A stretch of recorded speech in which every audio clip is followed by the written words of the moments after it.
Uvaženi prijatelji, pčelari, mene je zadovoljstvo sam ovde zajedno sa vama na ovom lepom mestu u Burdimu, kod našeg i mog prijatelja Miksu Milana Milutinovića, koji je stvarno primjer za mlade ljude kako treba se bave pčelarstvom. Tu su sa nama i predsjednik udruženja pčelara, najbolji, najveći pčelari. U krajnjem slučaju vi ste svi ljudi koji vredite i ja mogu da vam kažem samo jedno, da ćemo nastaviti da mu pomažemo.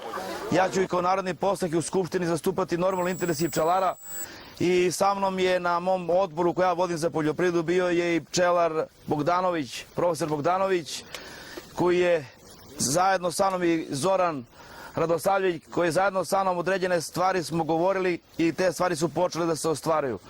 Još jednom vam želim još veći i bolji uspeh u naredni period što se tiče pčelarstva. Mi smo tu da vam pomognemo, ali vi ste nešto što je kod nas najbolje organizovano i nešto što je najbolje. Svima želim puno uspeha. Miksi želim u narednom periodu da dobije najmanje 3 deteta. Želim onim koji nisu se oženili da se žene, da se udaju i da se svi bavimo poljoprivrednom proizvodnjom, pčelarstvom, voćarstvom i ono što je bitno za sve nas, Svrljig ima budućnost, budućnost su mladi ljudi i još jednom svima želim zdravlje i sreće, a novom kolačaru Matejić Bogiši, čoveku koji je iz Plužne, odakle sam ja, želim da bude još bolji domaćin.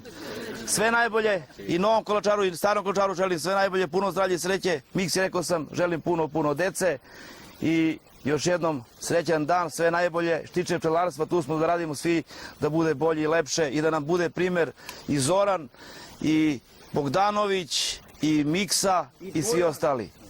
Živeli i prijatno. Naši slava Tebi, Hriste Bože, apostolom pohvalom, mučenikom radovanijem i že propovje Trojica jedino sušnaja, Isa je liku i djeva.